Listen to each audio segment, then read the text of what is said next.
Yeah. Hello, Simone. So this for me, like waking up in terms of Trump news, I was like, wait, what? Wait.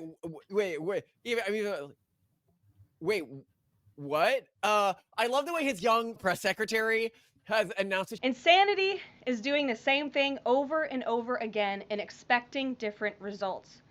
President Trump is an outside-of-the-box thinker and a visionary leader who solves problems that many others, especially in this city, claim are unsolvable.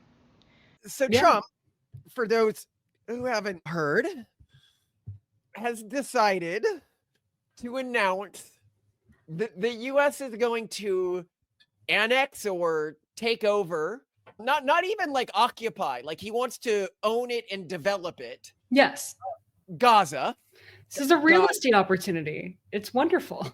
You know, I'm just going to go through the headlines from the top of the Drudge Report the other day because they kind of shocked me a bit. So we have Trump, Palestinians out of Gaza, U.S. to seize land, Pentagon will enforce, we will own it, Manic Dawn stuns the Middle East, new temple on the Mount. And this is one of his staffers who was talking about building a new temple in an older speech. We'll get to this later on. I just can't imagine what it's like to be a leftist strategist right now, where I think they keep being like, okay, he couldn't possibly do something more insane or bigger. You know, when we were reading just the other day about all the people in the federal government who are like, okay, the DEI departments, that's going to be it. That's where we draw the line. Okay, the federal grants programs. Okay, USAID, that's where we're going to draw the line. Okay, the mass firings, that's where we're going to draw the line. Okay, now, oh God, Elon's team has read-write access to the internal payment database. This is definitely where we draw the line, and we need to get the media freaked out about this. And now how is the media supposed to talk about anything when Trump has decided that we're going to occupy Gaza? Flood the zone. That their strategy is totally working. And to understand how screwed they are, you need to look at their leadership. This is the literal elections of this last week for the DNC leadership positions. The people who, for example, decided in the last election that they weren't going to host a primary and just appoint Kamala. So did they learn anything from this last election cycle? Let's take a look. The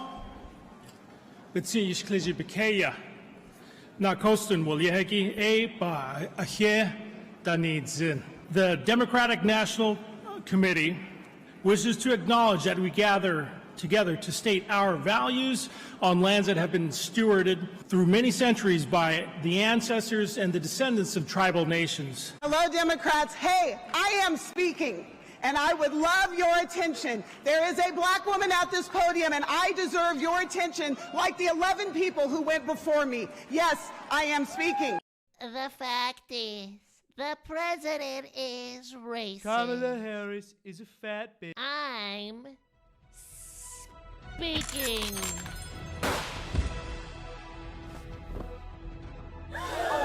And I'm a woman. Woman speaking.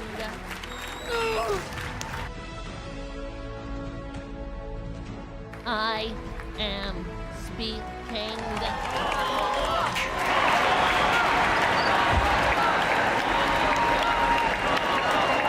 I mean, one, I love this still novel feeling of a politician actually delivering on their promises very shortly after beginning their term in office. And two, it's really hard for people to react or stop you when you move so fast. I love how even the people who are supposed to be like supporting him, like his recent chief of staff, there's a picture of her like looking when he's making this announcement, like, and then we got to look at what Netanyahu said afterwards, which I also love because Netanyahu has proposed nothing. So I don't know if the word we want to use is bold or insane. We'll get to the insanity of this plan in just a second. Like, I'm a big supporter of Israel.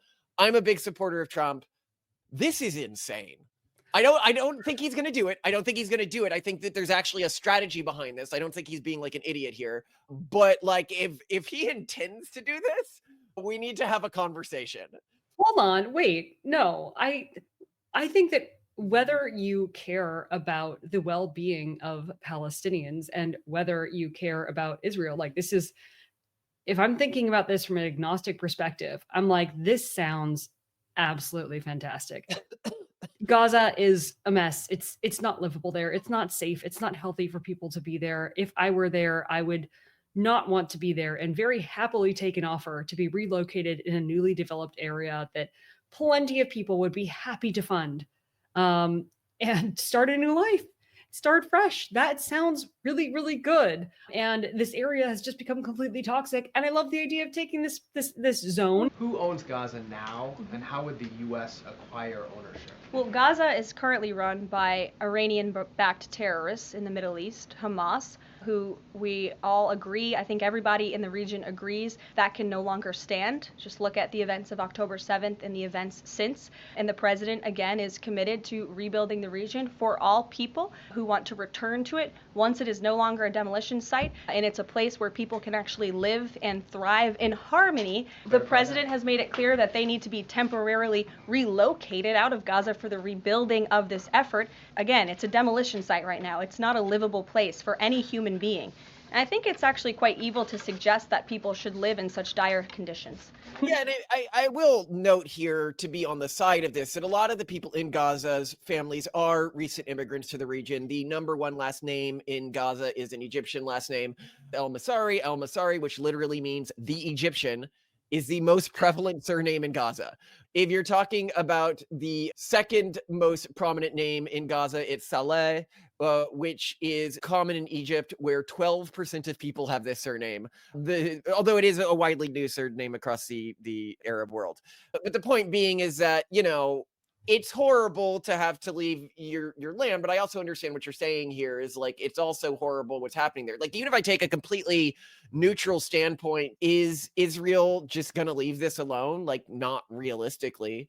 Like, especially if you view Well, Israel in also, these incredibly negative terms. just the area hasn't been well managed. It is not a thriving metropolis. It wasn't before all of the post October 7th conflicts began, and it hasn't been Well, since. yeah, if you view it as an open air prison, then Trump's trying to do a prison break. Yeah, so I just see this as like, I want people to have nice places to live, and I also want But this we'll stuff get to resolved. why It this is sounds it. great. So I hear this narrative, but realistically, I don't think these people are going to end up somewhere better. And we're going to talk about that in a second. We're going to talk about why they might not move. But I want to talk about what Trump literally said here. Okay, so Okay, yeah. he says, "We'll own it. We're going to take over that piece, develop it, and create thousands and thousands of jobs, and it will be something the entire Middle East can be proud of," Trump said of Gaza, adding that he envisioned many people, quote, also Palestinians, living in the area, and said it could become the quote unquote Riviera of the Middle East. Yeah, And no, no, he literally said, and I don't want to be cute. I don't want to be a wise I don't guy, want to be but cute. the Riviera of the Middle East, this could be something that could be so, this could be so magnificent. But more importantly than that is the people who have been absolutely destroyed that live there now can live in peace in a much better situation because they're living in hell. I want to hear He also show. cares. Trump is, in the end, a deeply empathetic person who doesn't want other people to suffer. And he also really likes pretty nice things.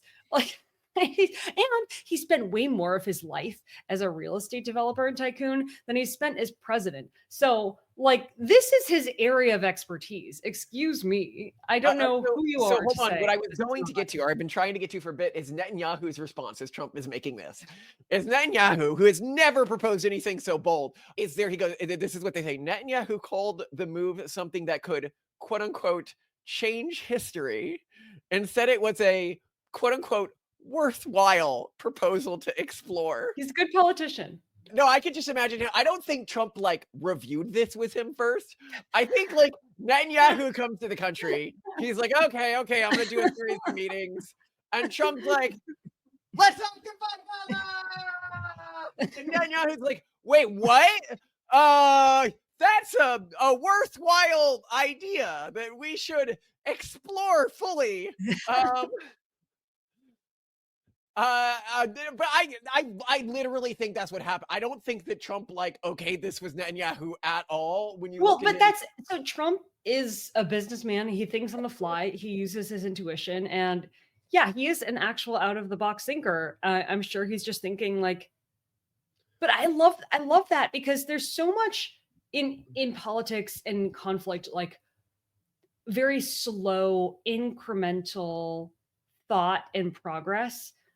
When I would love more people to be asking, why not? Why not? Why not turn Gaza into the Riviera of the Well, Middle because East? I mean, I could get to the reasons, but like, okay, Go let's talk ahead. about where he wants to send these people, right? He said Well, Egypt or Jordan. Jordan is definitely not going to take them because the last time Jordan took Palestinian refugees, or not even refugees, immigrants, they tried to take over the country and killed a bunch of people and tried to murder the entire royal family. So I can understand why they're a little hesitant to pull that game again. maybe they can go to Haiti. They can rebuild. So Haiti needs redevelopment capital, Okay, right? I And like there this. aren't that Haiti, many ship people in the Gaza. Gazans to Haiti, then pay Haiti a stipend for taking them. Well, listen, just hear me out, okay? Like, so Haiti with better governance and better development could be the Dominican Republic, which is a beautiful resort. Like, they're the same island. You go to one, and there are people at like wonderful, beautiful resorts, and then you go to the other half, and it's all deforested, and it's been ruined by poor governance. Both the Haitians and the people of Gaza, if they can learn how to live Well, peacefully poor together. governments and payments to the French for the slaves that they had to pay for and were usurously taxed for by the French. Right. I mean, But still you by sort of major have to US like banks who own the debt, like start the from a US blank bank. slate. Let's blank slate Haiti, but develop it And too. Chase, I think, owns it too. Then you can have the Riviera of the Caribbean, and you But can have hold the on, this Riviera is of why I the don't Middle think East. Trump's Both. serious about any of this, and I want to get to what I think he's actually doing here. Okay. Yeah. So what are other recent statements Trump has made about the area? Okay. So he said Trump urged Israel to, quote, get it over with, let's get back to peace and stop killing people, end quote, emphasizing the need for a swift conclusion to the conflict. And this was very recently. It's so relatable. My guess is what is happening here is, and say it with me because I mentioned it. I said that this is what he was doing with Canada and Mexico, and everyone was like, "Oh, trade war." Trade war is immediately over. Mexico has said, okay, we'll put 10,000 troops on the border to stop fentanyl coming over. Canada appointed a whole czar to work on the issue of illegal immigration coming in from their border region and to deal with the cartels that had begun to infiltrate their country, arguably to a much lower extent. It was weird to put Mexico and Canada in the same bucket there, but like I get it from a Trump battle optics perspective. But what he's doing here is anchoring. He is trying to re-anchor expectations. And right now, there is an opportunity for peace in the region, but the opportunity for peace in a region requires both sides feeling like they're giving up a lot from what they would have expected getting. Yeah. And the Biden administration had anchored the Palestinian side of this particular debate to a position that was just completely unrealistic. It was impossible. Yeah. And it was honestly close to what a real solution will look. But that's a problem because if you anchor them close to a real solution, then they're going to want significantly more than that. Yeah. And it's why we haven't seen a resolution to this conflict.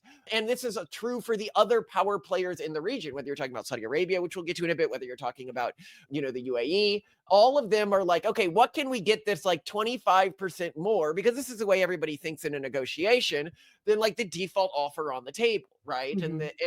And that was unrealistic because the default offer on the table was the not release of all the hostages and normalization of relationships. Like that's obviously not going to sit with the Israelis, right? And you need a deal that works, whether or not you care about the Israelis or the Gazans. You need a deal that works with both people, and we were nowhere close to such a deal. Yeah. What Trump did with this, and keep in mind, the Israelis have more power right now in regards to this particular conflict. You can't push them off or kick them off very easily from this position. And people can be like, well, it's the same with the Gazans. They can. No, I mean, realistically, the Gazans don't have the weapons or the aid or the economy to hold on to their land in the way that the Israelis do. If I'm just being completely neutral and pragmatic and ruthless here. Yeah. Looking at the resources of both sides, one side. Yes. And not so have- what Trump is doing here is he is attempting to reset the conversation in a way where peace can realistically be achieved, because now everyone's going to be excited about something that isn't this insane idea that Trump proposed or seems to be pushing in their minds. And one of the things that we also need to keep in mind is like, why don't other Muslim countries, like if they care about them so much, why don't they take the refugees if they've got this giant border? Because remember, if this is an open air prison, well, one of the walls of that prison is along Egypt, not just along Israel, right? So why has Egypt put a quote unquote wall there to create this prison? It's because they don't want them in their country either. And I think fixing that is honestly, and I think Trump is right in this, is the easier battle to win than complete normalization of the relationships with Israel. And I do think that he has a secondary potential plan here, who knows, where he might be expecting Israel to handle this. And I think another thing he's trying to do is normalize this kind of talk within Israeli politics so that it can begin to, again, get to a realistic deal that's going to work for the people of Israel. And a lot of people in Israeli politics have been, you see this position was common on like the extreme right in Israel, but not anywhere in like mainstream politics. And now that has aired it, it's going to become more normalized within mainstream politics, which again, as Simone said, if what you care about is peace, you're not going to get a peace that looks anything like what the Biden administration was pushing. That's just completely unrealistic and will lead to war again in the near Well, future. yeah, a return to how things were is not peace. And anything being suggested now, aside from what Trump is suggesting, is. Oh, and there was a really interesting change in statistics before we go into like the because I want to get into a lot of the news of this. Remember how 75% of Palestinians backed the October 7th attacks? This is on December 2023. Yeah. This number has been dropping precipitously as the war has continued. By September 2024, it had dropped to 64%. And in the most recent poll, this was September 2024, so I guess later in September, it showed a further decline with only 39% of Gazans still supporting the attack. That was dropping from 75%. Keep in mind that that number now is almost as low as the number of Germans who supported the Nazis, which was 37.3% compared to 39% of Gazans who support the September. So they're getting back to Nazi Germany level and not insane. Well, not insane, yeah, and 57% of respondents in Gaza now consider the attack the wrong decision. Well, considering what happened on all sides involved, that seems reasonable. Yeah. But I mean, if anything, it happened. There's no one doing it. It would be wonderful if this could be a forcing function. I mean, I agree with you. I think that what Trump is doing is, one, actually being creative. And I think genuinely he would love for this to actually happen. But I think he knows that it's unlikely to actually happen, but he'd love the idea. He's a real estate developer. Like I said, like this is his thing. No, he wants to find a cheap way to get this land. And that he's really, I promise you, there is a part of his mind that absolutely is planning to attempt to develop the Riviera of the Middle East in Gaza. Well, but he loves doing that. It's fun for him. And he's imagining the golf courses. He's imagining the shiny golden towers. Yes. He's now, I agree with you and think that while he would love to do that, and he's not joking about being like, this would be awesome, he understands that he's moving the Overton window. He's not going to deploy U.S. troops. There is a pattern that's starting to form, with his threatened tariffs, with everything else.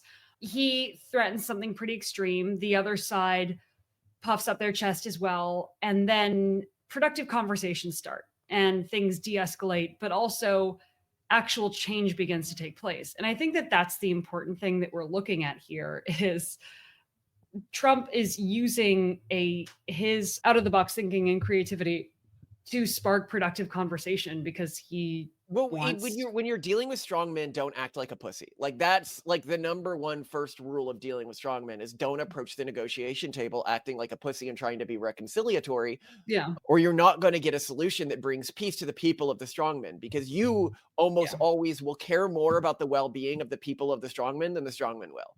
And I want to go over to Trump's actual words here. So he said, "Why would they want to return? The place has been hell." And then a reporter shouts, "Because it's their home, sir. Why would they leave?" And then he responds, "It's been one of the meanest, toughest places on earth. And right now, I've seen every picture from every angle. Better than if I were there. And nobody can live there. You can't live there." And then later that day, he said that we should take over and transform it into the Riviera of the Middle East. Now, Egypt, Jordan, and the United Arab Emirates, Qatar, and Palestinian leaders in recent weeks have rejected the idea. Yeah, rejected the idea. Putting it mildly, they point out specifically that this could lead to security risks and instability. As I have pointed out, they're dealing with their own issues, and they are right. Letting Gazans into your country leads to you, historically speaking, being targeted to be killed. I understand why there would be fear around this. And keep in mind that other Middle Eastern countries are going to put a target on you if you do this as well, because Yeah. they're like, oh, we like the Gazan people acting as sort of a pawn in this political game and being a thorn in Israel's side. Mhm. And if you remove the thorn from Israel, that scene is capitulating to them. I'd also note here, if people are like, why do you not support $100 billion being given to Africa to lower the amount of aid, but are okay with like the $1 billion that so far Trump has given Israel in like military aid. And I think I said it are the people of Africa going to have any long-term care for America or any appreciation for these programs? No. They'll just say we were trying to scramble their genes or something. That's what a lot of the leaders say, or it's poisoned, or you see this repeatedly. Like gave them like GMO grain and they let it rot because they think it's gonna, and I get it. Like, why trust the United States on this stuff? Yeah. Israel, we have a different relationship, and they will continue to appreciate the United States long into the future. And this matters if you look I think a key difference that's deeper in your philosophy here is there's consensual aid versus non-consensual aid.